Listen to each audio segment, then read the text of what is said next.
Right, so prepare your home for Feng Shui New Year and the year of the fire horse.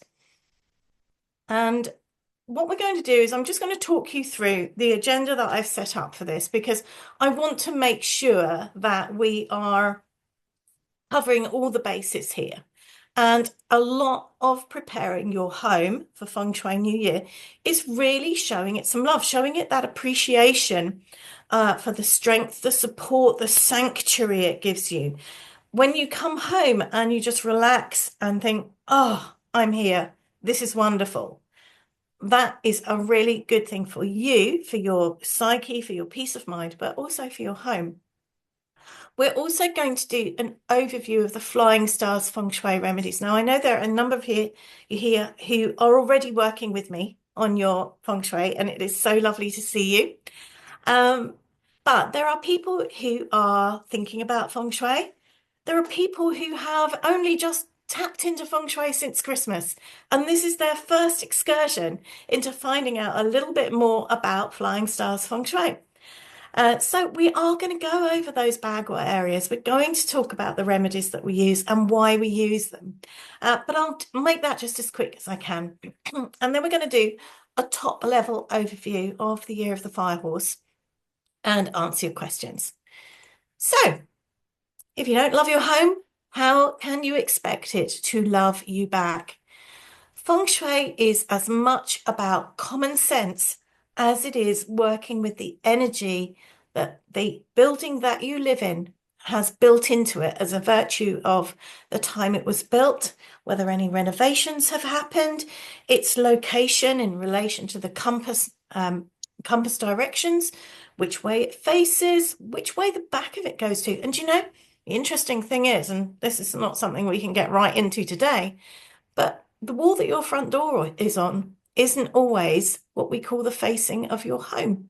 So this is why it is so important if you're having your feng shui done to come to somebody who knows what they are doing and has a lot of experience of just checking these things out for you. So let's have a very quick run through with the areas of the home. Now, Flying Stars Feng Shui is a compass Feng Shui system. It is traditional. If you're thinking that Feng Shui is your front door and then the back left is one thing and the back right is the other thing, that's very, very generic. And it's only going to work for maybe 20% of houses. When we do your Feng Shui, we treat every house as an individual. So we know exactly what is going on with the energy in your home. And that all starts with the center of your home. Now, the center is all about health and well-being. This is where we want to make sure it's clean and fresh and clear, where everything is working. It's clean and tidy, because if we've got jumble, if this is where you keep your laundry or your rubbish, then you might well find that that starts to impact on your health. Going up to the north, this is your career area.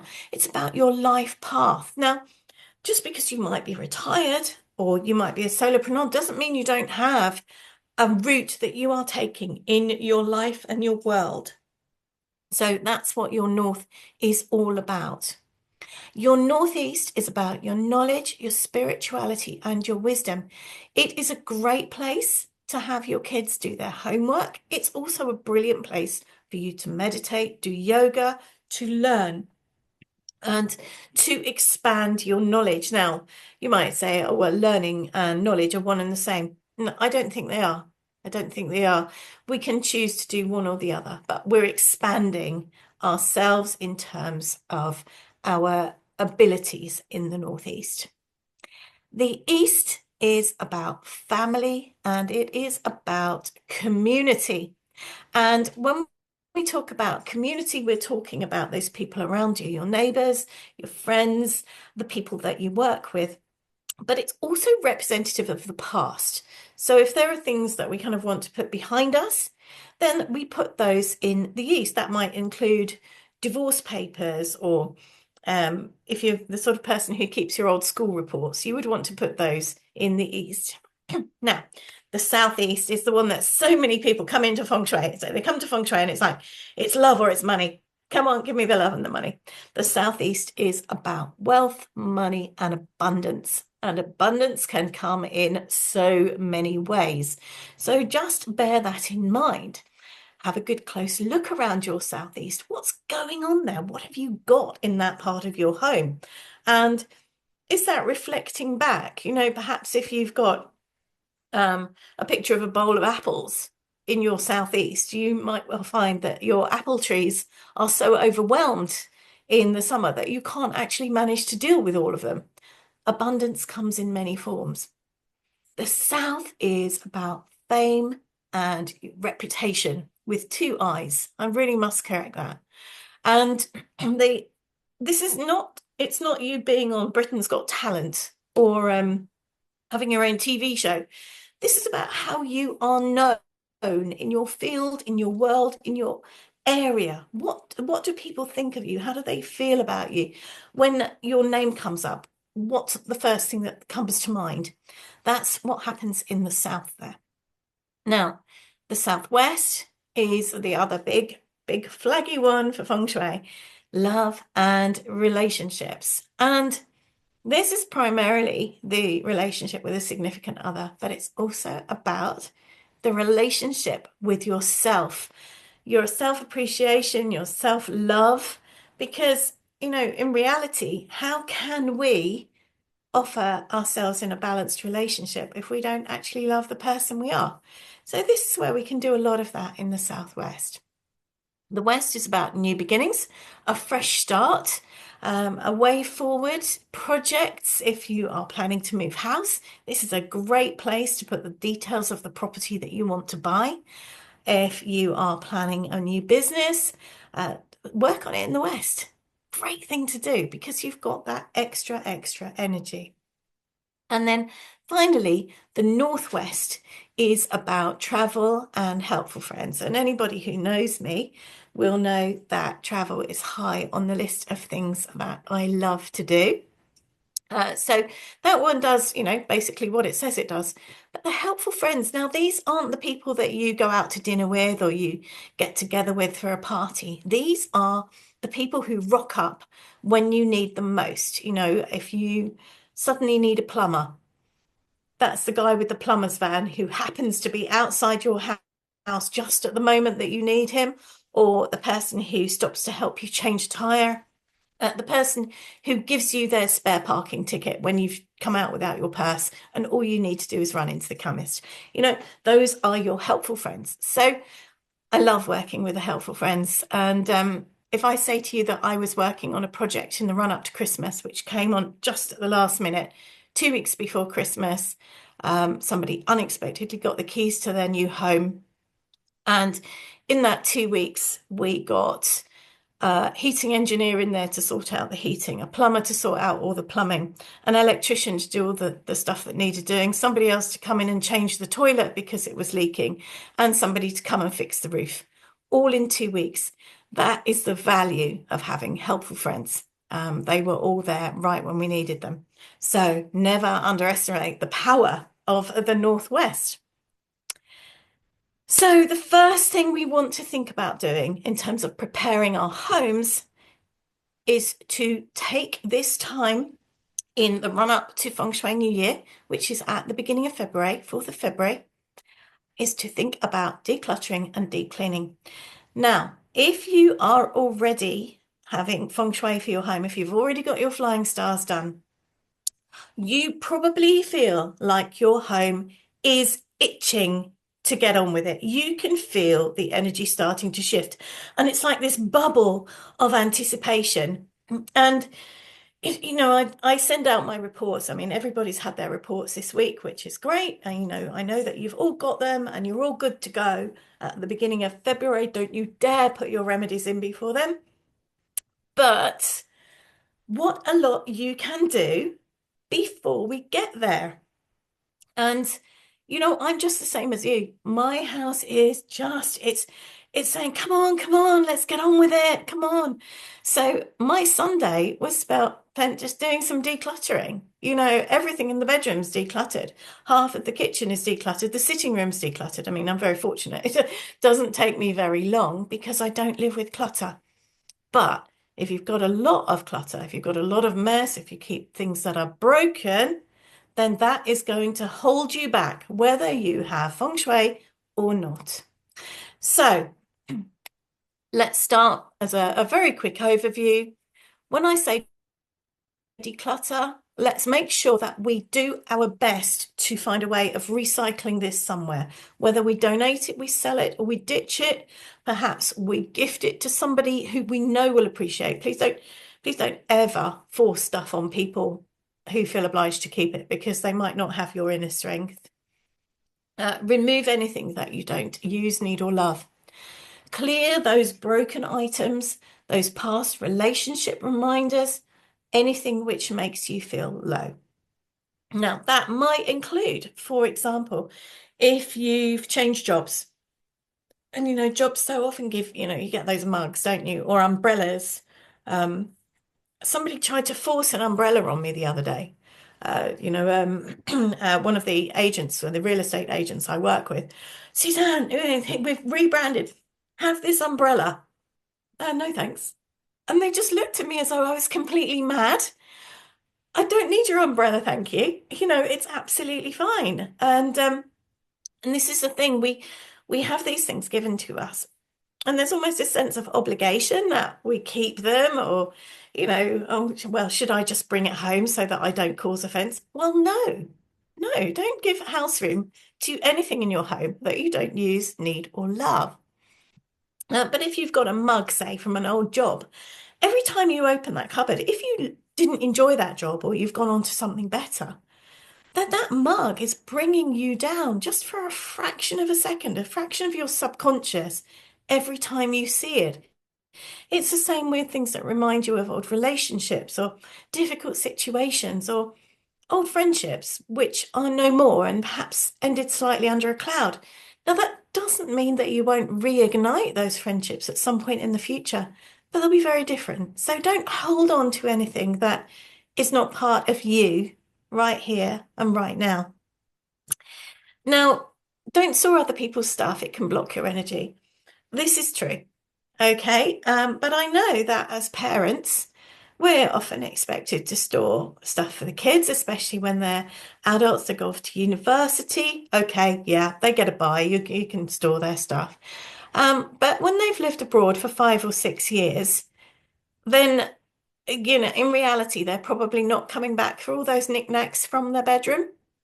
So give them a time scale and just say, right, here's this stuff. What am I doing with it? Because it's not staying here anymore. And in this way, you can just open up your home for your space and your energy. Now, if you are new to Feng Shui, if this is your first little twinkle into the whole process, and I know that some of you are in this situation, and I'm here to chat to you. We can do an inspiration call as well if you wish. But use a compass app to compare the Feng Shui meaning of your cluttered areas for targeted action. So you're going to get that map with all of those Feng Shui areas on it. And you can take your mobile phone, you can pull up your compass app and work out which direction your house is facing, where all of these areas are in the house. And then, if somewhere is particularly cluttered, and say it turns out to be your southeast and you're really struggling financially right now, well, there's your home immediately saying to you, hey, come on, let's get this sorted out, shall we, so that we can get the money energy working where we need it. Now, if you are going to do some decluttering, I would encourage you to deep clean as well. In the run up to New Year, I'll certainly be doing that. I'm going to pace myself. In some years, I don't get a chance to do anything until the last couple of days before Feng Shui New Year. And by the time it gets to the 4th of February, I might as well be crawling across my floor because I'm absolutely exhausted. But as I said, the house is just saying to me, hey, let's get on with this now. So as I'm clearing drawers, for example, I'm pulling them forward, I'm cleaning behind them, cleaning the backs. I'm looking out for cobwebs, I'm looking out for any evidence of stagnation, and I'm dealing with it now. And that will mean that I will glide. I'm promising myself I will glide into Feng Shui New Year instead of looking like a ravaged wreck by the time it gets to February the 4th. So when we talk about deep cleaning, skirtings, baseboards, floors, lamps, all of these bits that you don't necessarily do in your normal weekly or bi-weekly buzz round, or if you're blessed to have somebody who comes and does your cleaning for you, then perhaps they focus on certain areas, maybe bathrooms and bedrooms and kitchens, but they don't necessarily get behind the bits and pieces. So get behind those radiators. Check the grates, especially if you've got an HVAC system. You might well find that those get a little bit grubby and grimy. Uh, Take the time to wash those cushion covers, the throws, and the windows. Now, if you're in the UK right now and it's bitterly cold, don't open the windows too wide right now, and it's probably a good idea to wash your cushion covers when the temperature goes up a little bit so that you can just get that fresh air in and around the house.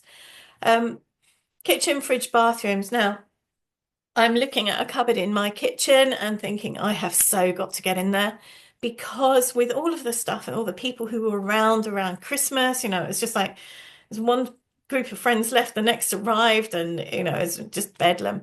And this is the cupboard that's got all of the pans and the serving bowls and all of those things.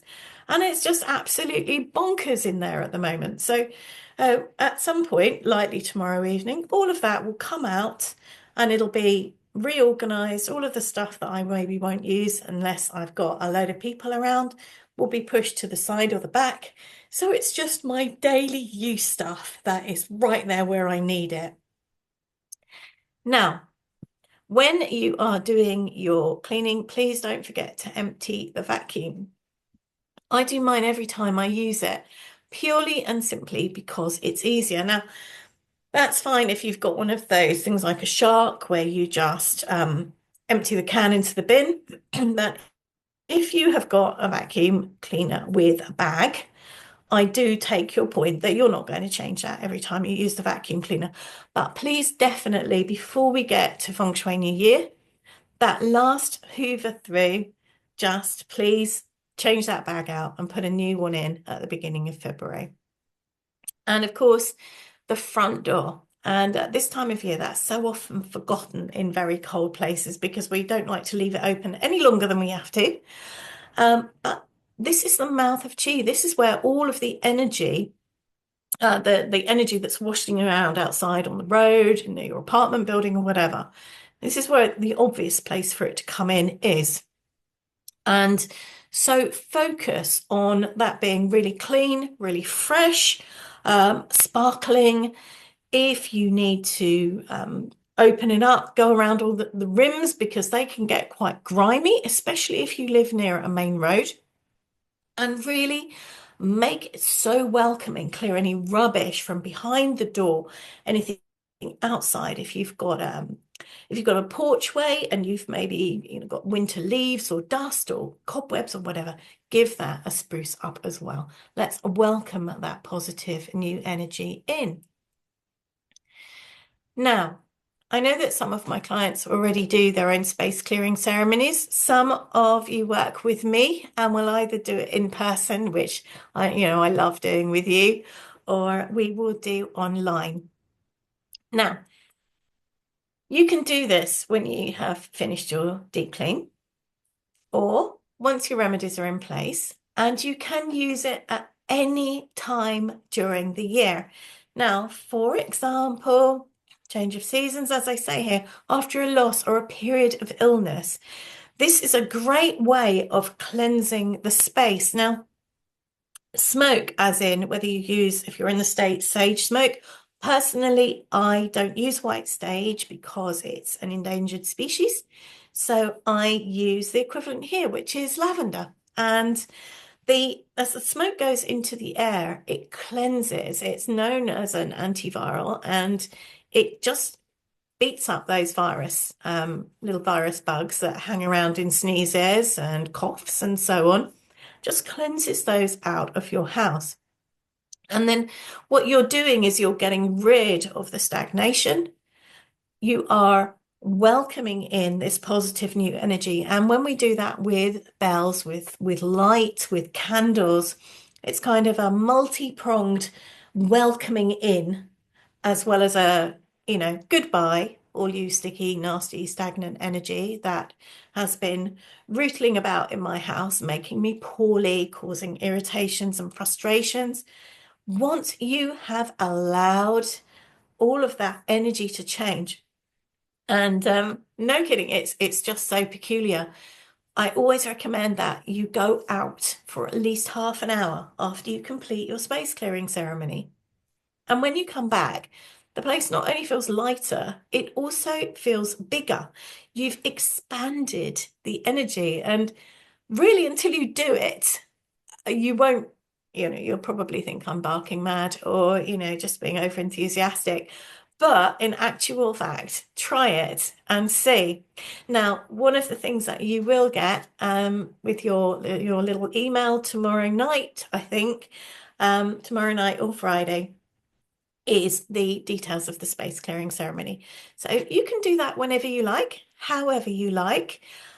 Don't necessarily use mine if it doesn't feel right. There are lots and lots of different kinds of space clearing ceremonies on the internet. I just find this one particularly gorgeous to use. Okay, so let's now have a look at the Flying Stars remedies. Now, I think I saw a question here. Let me just check. Okay, so Mary, this is a really good question. Thank you. So the 4th of February, Mary's saying, is it the 4th of February or the 16th of February for New Year this year? The 4th of February is Feng Shui New Year. This is the New Year in the solar calendar. And then the 17th of February is the Lunar New Year. And Lunar New Year is when Chinese New Year occurs. And that's when you get all of the parties and the dragon dancing and the red envelopes and so on. So in Feng Shui terms, we work to the 4th of February. But for Chinese New Year parties and wontons, you will be looking at the 17th. So I hope that is useful.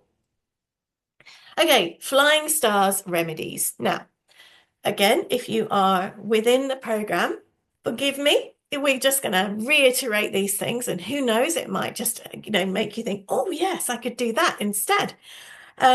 If you are totally new to Flying Stars, you might think, oh, God, how do we do this? What I can say to you is that in a home where the Flying Stars remedies are really carefully considered, you won't even notice them. The glorious thing is you will just walk into the space and think, oh, this feels nice. This feels lovely. Um, and you won't know that it's been feng shuied. That's the incredible thing about it. We're not about dangly bamboo things and little flutes and ugly frogs. We're very, very much more practical in terms of what we use for our Flying Stars remedies. So, fire is the element I love working with the most. It is the only one of the elements that we include into a home with colour. And you can see all of these triangles. Triangle is a fire symbol, if you like. So if you happen to have a triangular something or other, it's great to put those in a fire area. But you'll see that these colours, they're all fiery. They're the sort of thing that if you were sitting and watching a flame burn, you'll see these colours within it. And right now and until 2044, all homes need an awful lot of fire. I think of all the reports I've done this year, there's only one that doesn't have at least 4 areas of fire in it, which is absolutely remarkable. Now, you do need to be able to see it. So this bed here is a good example of how much fire you would need to have on display. A chair in a room, this would do the job. I'm always a little bit wary about buying big furniture in strong colours because if you've only got one place to use it and then next year you don't need fire in that area, we have to then start thinking about covering it up, shielding or whatever. So I always say go neutral with your walls and your ceilings and your floors, and then add your colours in with soft furnishings, rugs and so on that you can move around if you need to just change up the energy in a space one year. So, as it says here, fire has two purposes. It's used to burn through the negative energies, or it's used to boost an area. And when we put fire into a space, it's going to have that dual impact. And we like to have those positive changes, but we do need to add it quite carefully. Now, as I said, this I would say in a bedroom, if you needed fire in this gua, this would be the minimum you'd be looking at. And you don't want to be thinking about just a small picture or a single red candle or something like that. That's not going to give you. Sorry, I'm just going to have a swig. I love this mug. A feng shui home is a happy home. So true. Um, so yes, it's dynamic, it's exciting. This year we've got the fire horse. You know, we're doing a lot of fire here. We're doing a lot of fire here, folks. So it's important to get it right. But if you overdo it, then you can get burnout, you can get hot tempers and irritability. So if you find that you've put your fire remedy in and you're feeling really tetchy, or you're exhausted the whole time and just feeling really, really floppy, tone it down a little bit. Okay, metal. Metal is a really, really powerful remedy. Every single home needs it in at least 2 or 3 areas. And if you have got a home that is 4 or 5,000 or even 8,000 square foot, that's a lot of metal, but it is worth doing. Um, most of us maybe need 25, 32 kilos. And we can accomplish this in a variety of different ways. This table here is a feng shui cure all on its own. I mean, I don't love it, but it would do the job. Personally, I like to use barbell weights because I can stash them away behind doors or behind furniture or under furniture, as long as it's not under your bed. But you can also use sculpture, and I've seen some absolutely incredible bronze sculptures, which in themselves are enough to be a remedy, but they are so strikingly beautiful that as soon as they go into the homes, the families just say, you know, we can't imagine how we ever lived without this. So it's a really, really good thing to do. Now, we want to cut through stagnation. We want to cut through the weight of everything hanging over us, or feeling like our feet are made of stone and we're just stuck. We can't move forward, we can't move sideways, we can't move backwards. We're just stuck and going through the same things over and over again. That's because you need some metal around your house. So I will always help you. If you're new to Feng Shui and you want some ideas, you know, jump on a call with me. If you are in my program, you know you have your 2 sessions. We can talk about various ideas. And I'm very good at sourcing metal from a variety of unexpected places. So that's metal. Moving metal. This chops through the really extra sticky negative energy that comes, and we routinely use it to manage the annual 5-star. Now, that won't make sense to a lot of you right now, but the flying stars move around your home each year. We have set stars for each area, and we have a star that moves around. And the annual 5-star is known as the disaster star. It's a particularly obnoxious little shit of a star, which we really don't appreciate very much. And the way that we manage it is to use what we call moving metal. Now, when we say moving metal, it is exactly that. The metal has to keep moving 24/7. So you see, if you've got a pendulum clock here, this pendulum will be going backwards and forwards all day. You've got a second hand on a clock. There's another one here that goes around all the time. Now, not everybody wants a clock on display. I don't like having clocks on display, but what I do have is these little clock mechanisms, and where I need them, I stick them to the back of a set of drawers or a cupboard, or I hide them in a window reveal. So they do their job without offending my eye. Because feng shui, you want it to be beautiful. You want it to feel comfortable. You know, if you walk in and your metal's sitting there being ugly, that's not going to make you feel happy. The idea is that your home is happier healthier, more successful. So the clock with that's not behind glass, as long as the hands aren't behind glass and the second hand is made of metal, needs a second hand. It can't just have the minute and the hour. Then that does the job. So it might be that you've already got a clock exactly like that in your home. Wood. Now, wood is live plants. Very, very easy to do. It's upward growth, it's expansion.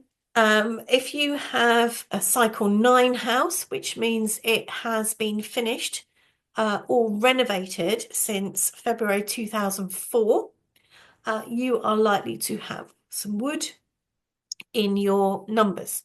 If you don't, you're not going to see that very much, but it will come.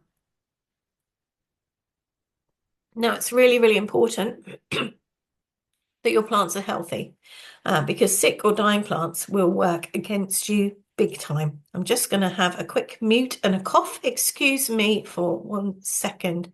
I can't even work out how to mute myself. Hold on, I'll cough.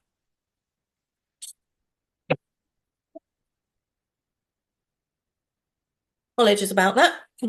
This is what happens when you go to my mother and she's got some toxic, stinky stuff that that gets onto your chest, so you cough all night. Okay, so plants, keep them healthy, but don't choose anything spiky. We don't like spiky plants. We don't like plants with sword-like leaves or prickles or hidden barbs behind the leaves like a golden pothos would have, because these cut into your energy. Now, if you have aloe vera in your kitchen and you actually use it, fine. If you don't, excuse me, if you don't use it, it is not helping you, and you probably have arguments in your kitchen, even if you live alone. So don't have anything prickly, claws, thorns inside your home. If you don't want to encourage neighbours or visitors to your home, if you have a high crime area, then you can use something like this in a very particular way, but I would always recommend you do it outside the home rather than inside. Okay, earth remedy, so easy. Stones. Go to the beach, grab some stones. Go to the garden, grab some stones. Simple, simple, simple. And this is something that brings in stability. We need a minimum of 2.5 kilos or 5 pounds of earth weight if you've got an earth remedy. You can use crystals. Just don't use so many crystals that your life seizes up. I did an assessment or an inspiration call on a house where there were so many crystals that life had totally seized up for the ladies living in it. And when they got to grips with this, because I think once you start collecting crystals, it's almost irresistible, isn't it?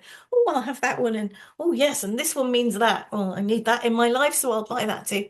And before you know it, you're in crystal overwhelm, and it's like your boots are made of granite, and you're not going anywhere. So don't have too many crystals, and make sure that you put them in the right places. If you have got loads of crystals and you've got too many for your earth area, you can put them in metal areas as well. But anything that's built in does not count towards your earth remedy. So bear in mind that those granite worktops or quartz worktops aren't included in your earth weight.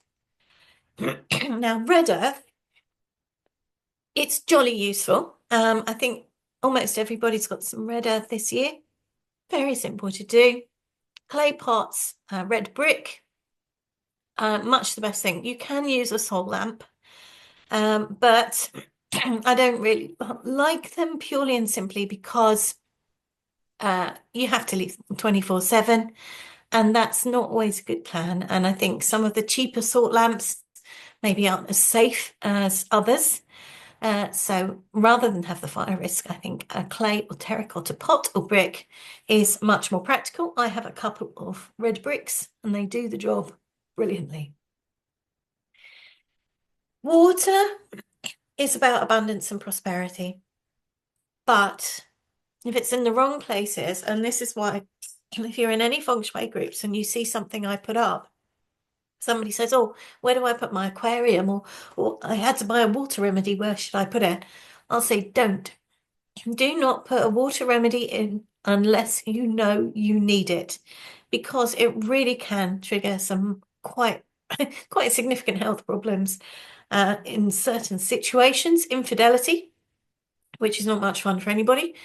Emotional roller coasters. I call it the tears and tantrums situation. It's just, it can be so horrible. So don't just assume that because something generic says that will put water in the north or put water by your front door. Be absolutely disastrous.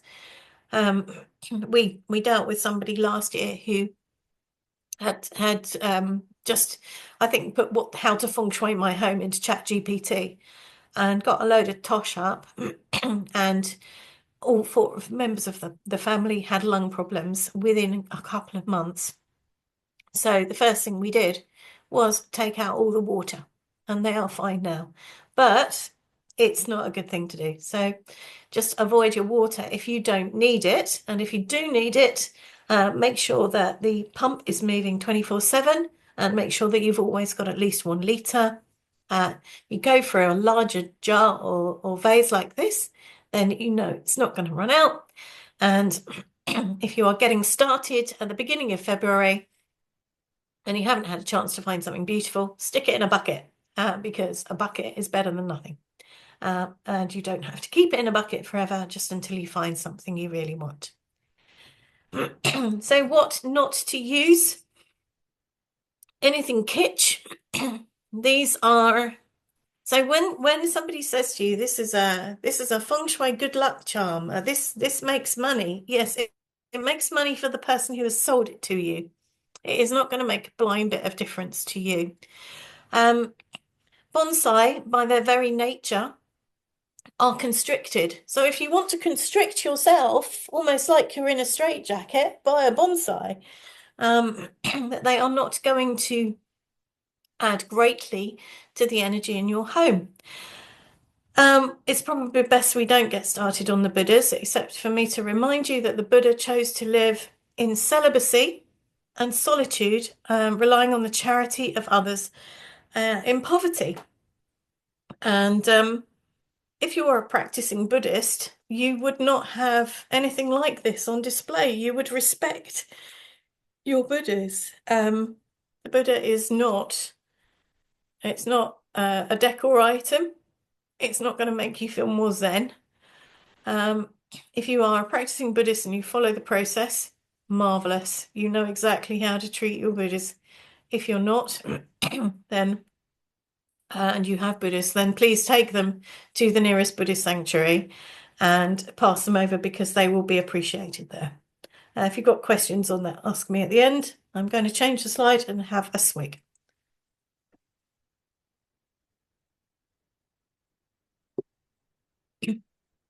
So, the areas of affliction, and this sounds a lot scarier than it really is.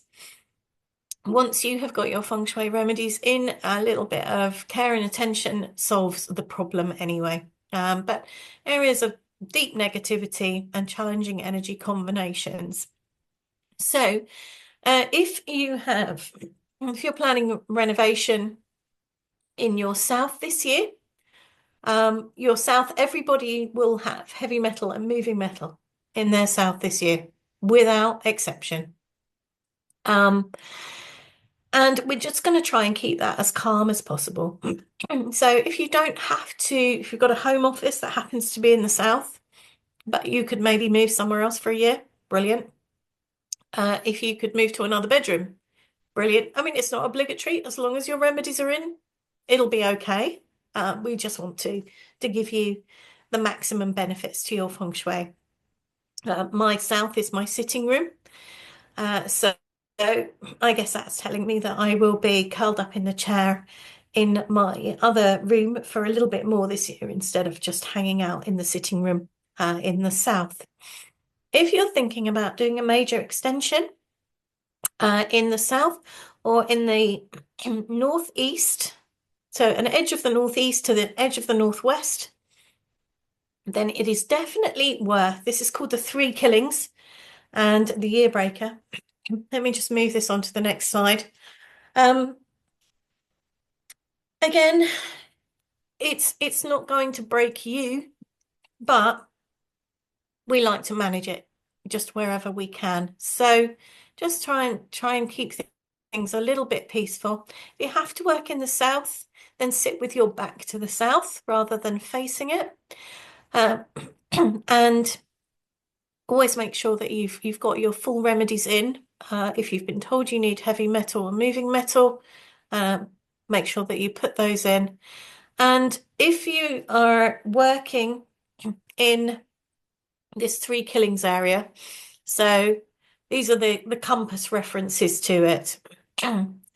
If you need to sit in this area, then position yourself to face the three killings. Now, I am sitting here facing the north and northeast. So I'm in the right position because I'm facing. I wouldn't sit on the other side of my desk with my back to the three killings.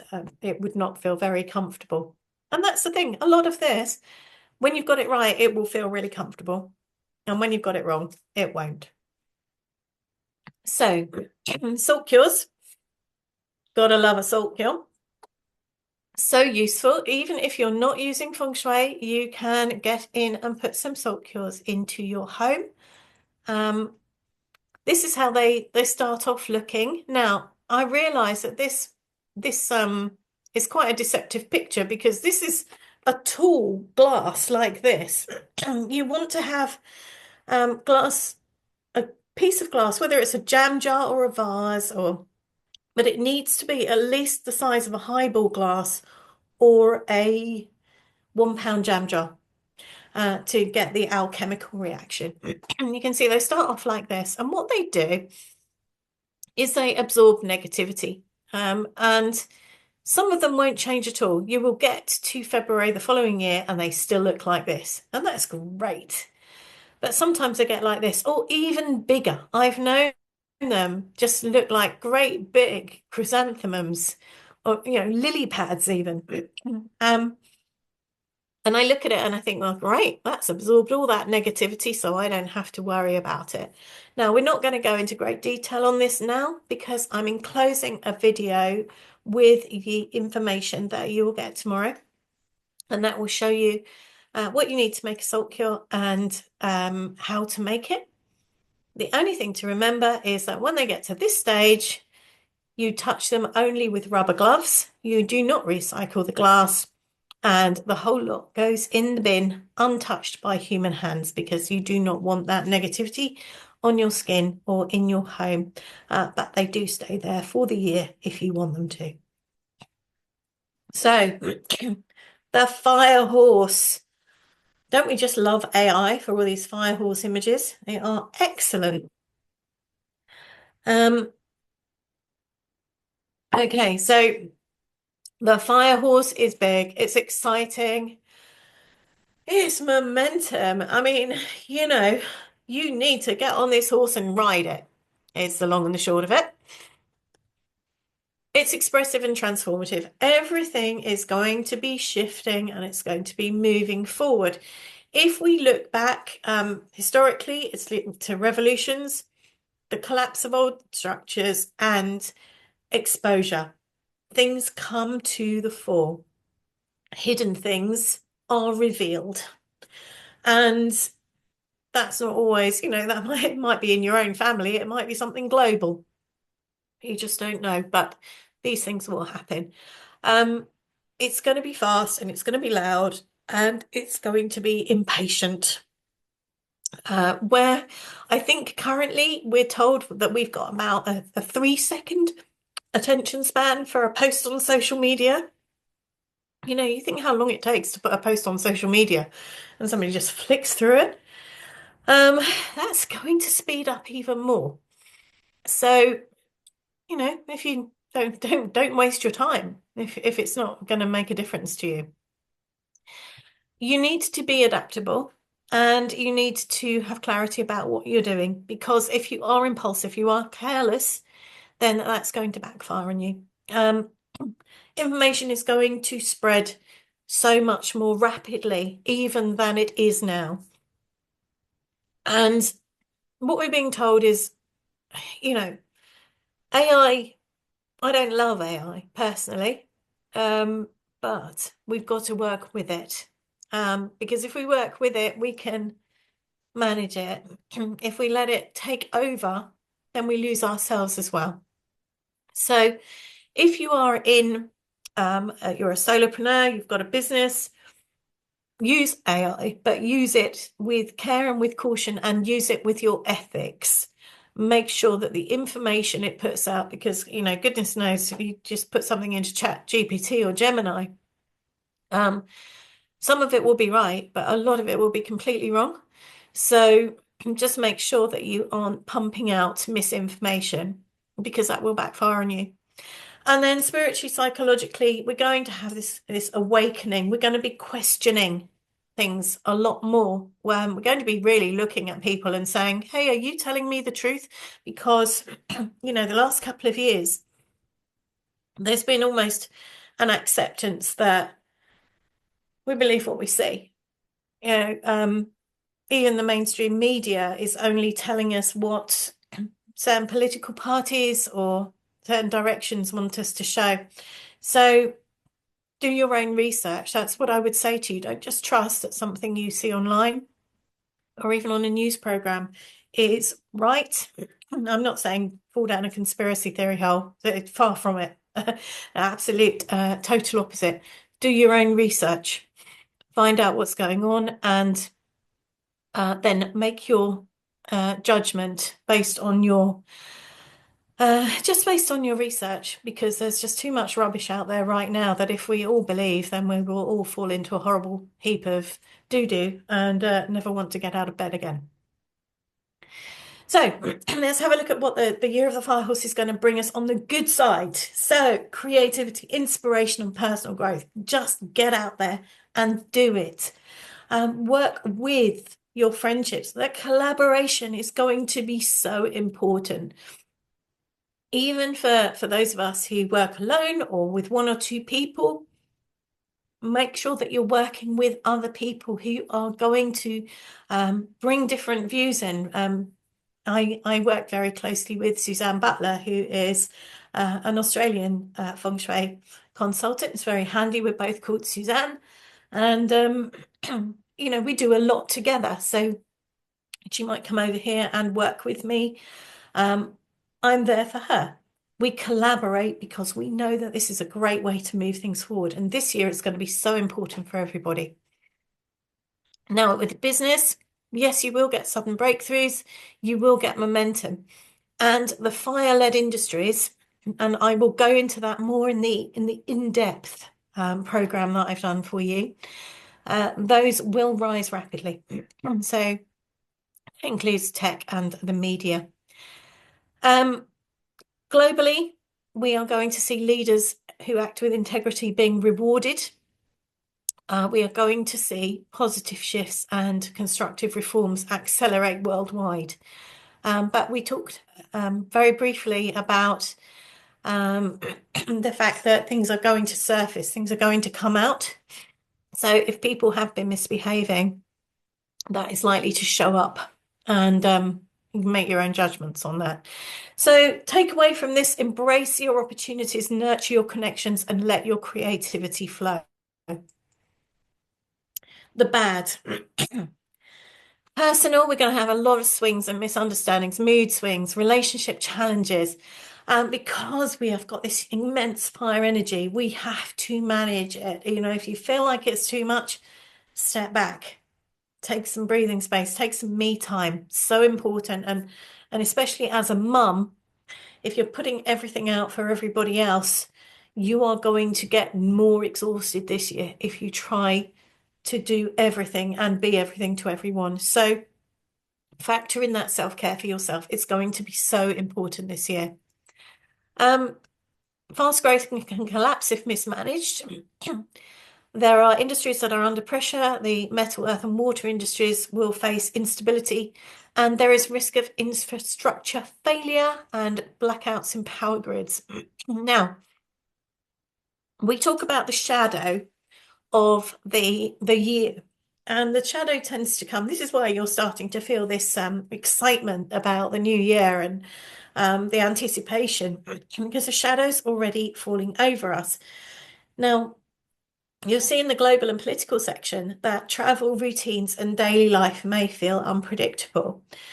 Of all the people that I know who have flown over Christmas this year and even this week, every single one of those flights has been delayed, cancelled, or there's been some kind of hiccup that has meant people have not got where they thought they should be on time. So what I'm saying to you is this year, if you're traveling, build in contingency. You know, if you're flying to somewhere in Italy for a gorgeous wedding, fly in 2 days early, not expect to arrive on the morning of the wedding, because you probably won't. You'll probably still be sitting in the departure lounge. So just be aware that there will be this unpredictability. And also, blackouts are really over and over again, wherever I look for information, whoever I talk to, I'm hearing about these blackouts. Now, I don't know if you know that Berlin was blacked out for I don't know, a day, 2 days this week. Again, the shadow of the fire horse is coming in. So make those preparations. Have some batteries, have some candles, you know. Can you get yourself a battery radio because your TV won't work and your internet won't work if you've got no electricity? Just make sure that you've got charging blocks for your phone. Don't ever let your phone completely run out of juice, because we use our phones for everything, don't we? For banking, for connection, for talking to the doctors, all of these things. So just set the little bit of preparation in hand is not going to do you any harm at all. I'm not talking about, you know, building yourself a bunker and living on baked beans for the year. Far from it. It's not going to be like that at all. But we do need to think about just having those batteries and the extra power options, and maybe a couple of extra blankets just in case it gets really cold. Okay, the ugly.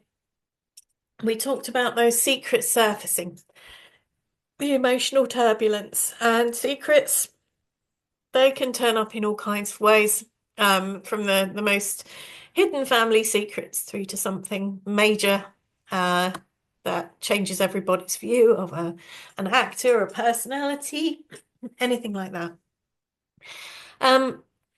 We're going to also be seeing any outdated methods and practices, stagnant systems. They're going to be exposed. They're going to show up as not being fit for purpose.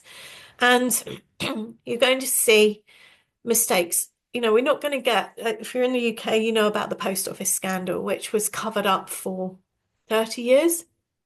It's not going to be like that anymore.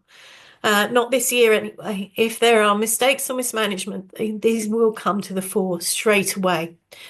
So just something to be aware of. Make sure that you just check your practices. If you are concerned about any members of your staff who are not doing things by the book, go back, check in with them, make sure that they understand why it's so important. In terms of global and political, those leaders and structures are going to face an awful lot of scrutiny, and there'll be some upheaval. In past years, you know, as I explained, there have been revolutions and all sorts of things. There's a lot going on. There's a lot that might not be very comfortable. Hopefully, then things will start to balance out, and we will see that balance and harmony start to return when people start seeing through the bluster to the facts. So that'll be pretty good. What we are going to see a lot more of this year, and this has been building and building, the earthquakes, volcanoes, floods, droughts, fires, and unexpected cold snaps. There are huge volcanic eruptions going on in Iceland at the moment, Hawaii again, Sicily. All of this is the shadow of the fire horse coming across. We can expect to see those wildfires again in different parts of the world, and also droughts, floods as well. I think we're going to be seeing a lot more in the way of floods. So just be aware if you're in a flood zone that you've got a go bag maybe that you can just grab and go if you have to. Um, and we will be seeing some digital leaks, um, things that come up, information breaches. Hello, Helen, welcome. You will be getting a video recording of this session to catch up with. So information breaches and rapid public reactions. So the takeaway, face the truths that surface, set and keep clear boundaries. Very, very important as you move forward into this year.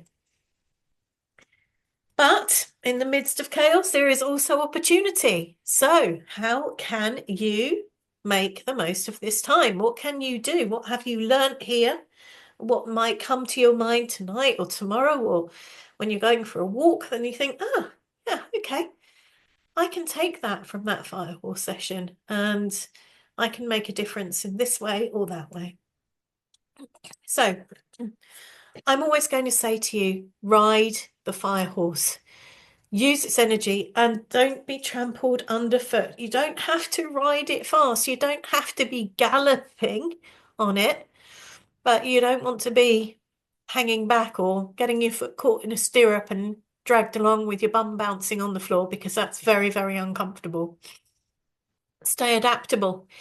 Be prepared for those blackouts. Keep your creativity and your energy flowing, and surround yourself with the right people to collaborate. I will always say to you, set yourself up by activating your feng shui in full. And if you have activated your feng shui and something isn't going the way you think it should, talk to me, please. Don't wait until the end of the year and then say, oh, this didn't work properly. Let's get it sorted. I think anybody who has worked with me will know that if there's a problem, I will jump on a call with you and we will see what's going on. More often than not, the remedy is not quite in the right place, or it's not quite sufficient, and we can bring the energy up. Generic feng shui won't ever have the same impact as a bespoke approach, because your home is as unique as you are. So if I said to you, right, the way you're going to be lucky is to wear a bright pink dress with yellow spots every Sunday, well, that's not going to work for a lot of people, especially the chaps. So, let's just be realistic about this. Your home is unique, you're unique, and so let's get it right for you. Embrace those opportunities, and always, always, it doesn't matter what year it is, let go of what no longer serves you, whether that be friends, whether that be a broken laptop or a phone that you've had in the drawer, thinking that you must do something with it for years and years. Let it go. And set those boundaries. You're going to have to set boundaries for yourself, for your colleagues, for your kids, for your family. I've set a very, very big boundary with a member of my family, and it's feeling great. And as I said, remember that travel is going to be unpredictable. So allow that extra time, and always, please always book with reputable airlines and book with contingency for wherever you want to be. So your download is going to include this presentation, me rattling on at you, the in-depth Firehorse information. We just need to edit that down. Fiona's working on that tomorrow, I hope. You'll have the Salt Cure video link and the space clearing information. And of course, you can always book your inspiration call.